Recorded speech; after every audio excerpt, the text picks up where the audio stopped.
America owes more money than most people can even imagine. But here is the real mystery. Who actually owns that debt? China, Japan, the Federal Reserve, American banks, or ordinary Americans?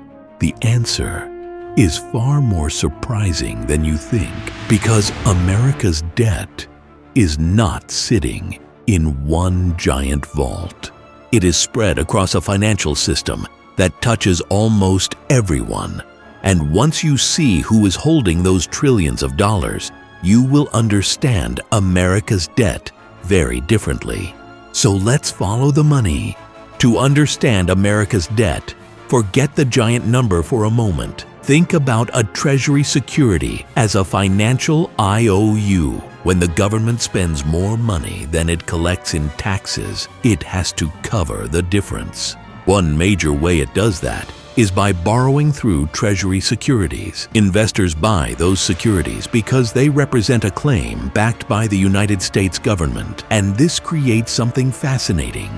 The debt of one side becomes an asset for another. When the Treasury borrows, the government receives money. The investor receives a financial asset. That asset can later be sold, traded, or held until maturity. This is why national debt is not simply money that disappeared into a hole. It is part of a gigantic financial marketplace. The Treasury issues different types of securities with different maturities. Short-term bills can mature relatively quickly. Notes and bonds can last much longer. Investors choose among them based on their needs, expectations, and risk calculations. And because the United States has one of the world's deepest financial markets, Treasury securities have become important far beyond Washington. They are used by banks, funds, governments, and investors around the world. So the mystery begins to change. America's debt is not just a liability, it is also someone else's asset. America's relationship with government debt is almost as old as the country itself. The young United States borrowed money to finance wars, build infrastructure, respond to crises, and operate the government. Over time, Treasury securities became an important part of America's financial architecture, but the system did not grow in isolation. As the American economy expanded, so did the financial institutions surrounding it. Banks needed safe assets. Pension funds needed investments that could generate returns while managing risk. Insurance companies needed assets that matched their long-term obligations. Foreign governments accumulated reserves and looked for liquid markets. U.S. Treasury securities fit many of those needs. Why? Because investors care about more than just return. They also care about liquidity, stability, and whether they can sell an asset when they need cash. Treasury securities became deeply integrated into that system. This created a powerful cycle. The government could borrow because investors wanted Treasury securities. Investors wanted Treasury securities because they were useful financial assets. And the enormous size of the American economy helped create a market where those securities could be bought and sold easily. But there was another important development. America's debt became divided into different ownership categories. Some debt is held by the public. Some is held inside the federal government itself through programs and trust funds. That distinction matters because when someone says America owes trillions, the next question should always be, owes them to whom? Now we reach the part that causes the most confusion. People often hear that America owes huge amounts of money to foreign countries and imagine a simple relationship. America borrows, China lends. America becomes dependent. Reality is far more complicated. Foreign investors are important holders of Treasury securities, but they are only one part of the ownership structure. A large share is held domestically by American investors and institutions. That means some of America's debt is effectively held by the American financial system itself. But another problem appears when debt continues growing. Borrowing is not free. The government pays interest to the holders of Treasury securities. When old debt matures, the Treasury often needs to issue new debt to replace it. If borrowing continues, the government can face a growing interest burden. This does not mean the United States has to behave exactly like a household. A government has taxation power, a large economy, and the ability to refinance debt. Treasury securities also mature at different times, so the entire debt does not suddenly become due on one day. Still, rising interest costs can reduce the government's financial flexibility. Money spent servicing existing debt is money that cannot be spent somewhere else without additional borrowing. And that is the real issue. Question is not simply whether America has debt. The question is whether the cost of carrying that debt remains manageable. SHIP, America's debt, became deeply connected to global finance. The same securities that represent government borrowing can also provide liquidity to the financial system. This helps explain why investors continue to hold them even when the national debt is enormous. But the system also contains a paradox. The government wants to borrow at reasonable interest rates. Investors want assets they trust. Financial institutions want liquidity. Global markets want deep and reliable trading. Treasury securities can satisfy all of these demands at once. That is why the question, who owns the debt, cannot be answered by naming one country. Ownership is distributed across a network, and once you understand that network, another surprising fact becomes clear. Some of the people indirectly connected to America's debt may be ordinary Americans who have never personally purchased a Treasury bond. Their retirement accounts may hold them. Their mutual funds may hold them. Their financial institutions may hold them. The debt is everywhere. The result of this system is something most people rarely notice.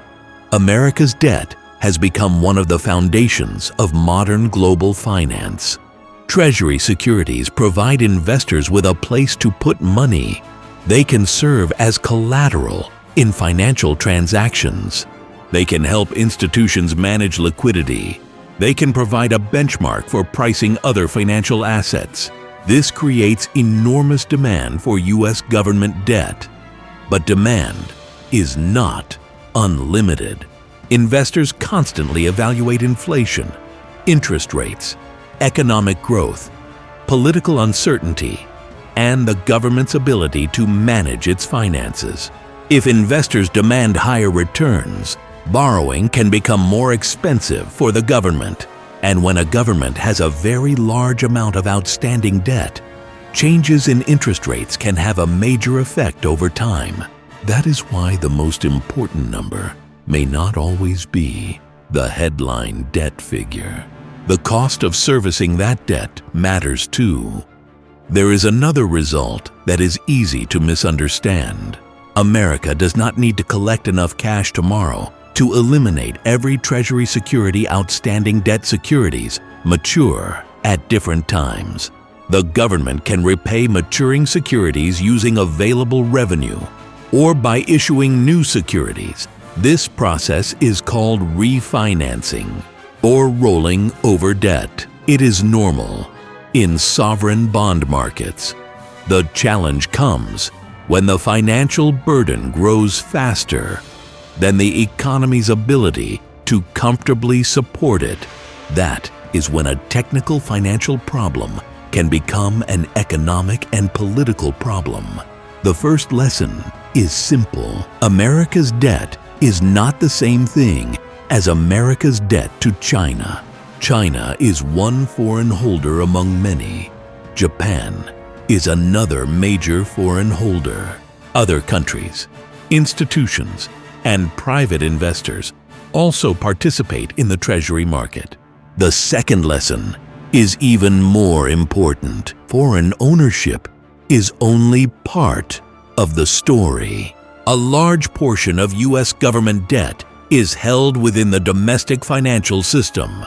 American investors and institutions can have exposure through retirement funds, mutual funds, banks, insurance companies, and other investment vehicles. The third lesson is that national debt is not automatically a financial disaster.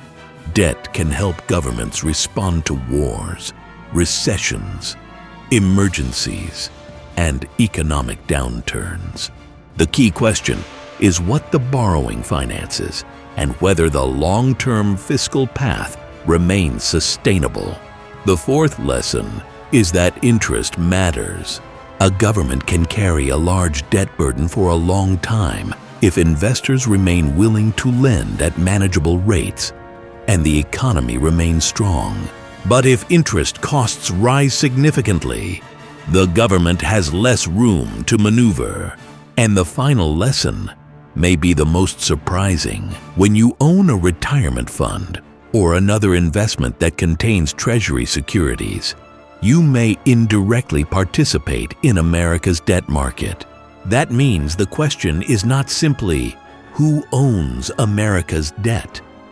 A better question is, how deeply is America's debt connected to the financial lives of ordinary people?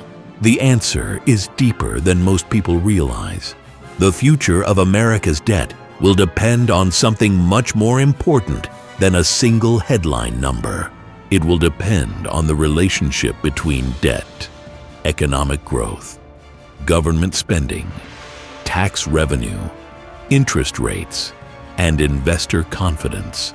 If the economy grows strongly while borrowing remains manageable, the debt burden can become easier to carry relative to the size of the economy. But if debt continues rising rapidly while interest costs consume more of the federal budget, pressure can build. That pressure does not automatically mean an immediate crisis. It means choices become harder. Policymakers may face decisions about spending, taxes, economic growth, and the structure of future borrowing. Investors will continue watching those decisions. Foreign institutions will continue evaluating the dollar and Treasury securities. American households will continue holding financial assets connected to the government bond market, and the Federal Reserve will remain an important part of the monetary system. The future could therefore produce a strange contradiction. America's debt could continue growing, while Treasury securities remain highly important to global finance. Those two facts can exist at the same time. The real test will be whether confidence in the system remains strong, because the U.S. government does not operate in a vacuum. Its borrowing depends on millions of investment decisions made across the world. Every Treasury auction is therefore more than a government transaction. It is another test of whether investors still want to hold America's promise to pay. So who really owns America's debt? The answer is not China. It is not Japan. It is not the Federal Reserve. And it is certainly not one secret organization sitting behind the entire system. America's debt is spread across an enormous financial network. American households and institutions hold it directly or indirectly. Banks and investment funds hold it. Insurance companies hold it. Foreign investors hold it. Central banks hold it. The Federal Reserve holds Treasury securities as part of its monetary operations. Every holder sees something different. To the government, the bond is borrowing. To the investor, it is an asset. To a pension fund, it can be part of a retirement portfolio.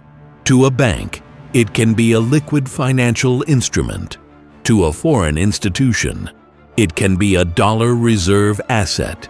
And to ordinary Americans, it may exist quietly inside the financial system without ever being noticed. That is what makes America's debt so unusual. It is not simply a mountain of money. It is a network of promises. And as long as investors continue believing those promises are valuable, the system can keep functioning. But that does not mean the debt is irrelevant. The real story is what happens when the cost of those promises becomes too large. Because America's greatest financial challenge may never be finding out who owns the debt. It may be making sure the world continues to believe that America's promise to pay is worth holding.